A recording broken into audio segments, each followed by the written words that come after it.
Telugu devotional భక్తి ఛానల్కు స్వాగతం. మనం మునుపటి వీడియోలలో అంబరీషుడు ద్వాదశ వ్రతం ఆచరించటం, అదే సమయంలో దుర్వాసముని అంబరీషుని రాజ్యమునకు రావడం, ద్వాదశ గడియలు కొన్ని మిగలడంతో అంబరీషుడు జలపానం చేయడం, అది చూసిన దుర్వాసముని ఆ రాజుని శపించటం, తరువాత శ్రీహరి సుదర్శన చక్రంను అంబరీషునికి అడ్డుపెట్టడం జరిగింది. పూర్తి వివరాలకై ఆ వీడియో లింక్స్ని ఈ వీడియో యొక్క డిస్క్రిప్షన్లో జత చేస్తున్నాను, తప్పక చూడగలరు. ఇక మనం ఆలస్యం చేయకుండా ఈరోజు వీడియోలోకి వెళ్దాం.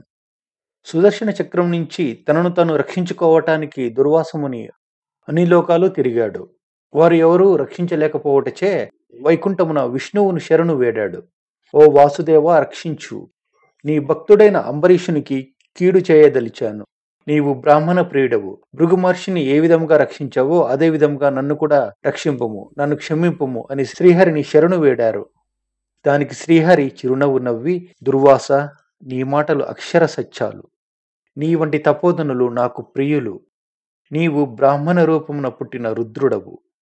నేను ప్రతియుగమున గోవు, దేవ, బ్రాహ్మణ సాధుజనులకు సంభవించే ఆపదలు పోగొట్టుటకు తగిన రూపం ధరించి దుష్ట శిక్షణ, శిష్ట రక్షణ గావిస్తాను. నీ శాపం ఇందులో పాత్ర వహించగలదు. కానీ అంబరీషుడు ధర్మయుక్తంగా పాలన చేస్తూ ఉన్నా నీవు అతన్ని శపించావు, అటువంటి వారిని దూషించావు. నా భక్తుడైనటువంటి అంబరీషుణ్ణి ఎడమకాలితో తన్నావు. అతడు ద్వాదశ వ్రత భంగమునకు భయపడి నీవు వచ్చుటకు ఆలస్యమవునని జలపానం చేశాడు, కానీ మరి ఏ ఉద్దేశము లేదు.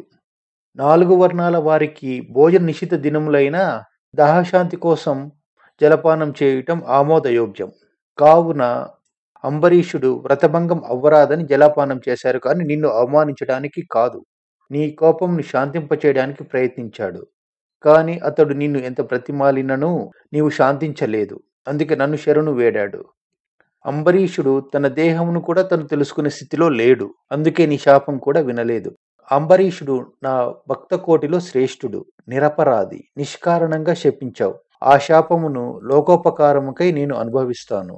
ఈ కల్పమున మనువును రక్షించుటకై, సోమకాసురుడను రాక్షసుని సంహరించుటకై, దేవదానుల క్షీరసాగరమందు మందర పర్వతం మునగకుండా కూర్మరూపమున నా వీపు మీద మోస్తాను. వరాహ అవతారమున హిరణ్యాక్షుణ్ణి, నరసింహావతారమున హిరణ్యకశిపుణ్ణి సంహరిస్తాను. ఇంద్రునికి స్వర్గం తిరిగి ఇప్పించుటకు వామన రూపమున బలిచక్రవర్తిని పాతాళ లోకమునకు తొక్కివేస్తాను. భూభారం తగ్గించుటకు అధర్మపరులైన క్షత్రియులను సంహరించుటకు బ్రాహ్మణుడనై జన్మిస్తాను.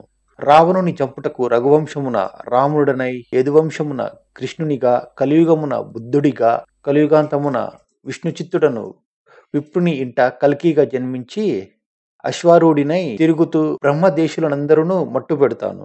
నీవు అంబరీషునికి శాపరూపమున ఇచ్చిన 10 జన్మలను ఈ విధముగా నేను పూర్తి చేస్తాను. నా ఈ దశావతారాలు సదా స్మరించు వారికి సమస్త పాపాలు పోయి వైకుంఠ ప్రాప్తి పొందుతారు. ఇది స్కాంద పురాణాంతర్గత వశిష్ఠ ప్రోక్త కార్తీక మహత్యమందలి 26వ అధ్యాయం సమాప్తం. రేపు 27వ అధ్యాయం గురించి తెలుసుకుందాం. ఛానల్ని సబ్స్క్రైబ్ చేసుకొని పక్కనే ఉన్నటువంటి గంట సింబల్ని కూడా కొట్టండి. వీడియోని షేర్ మరియు లైక్ చేయండి. ధన్యవాదాలు.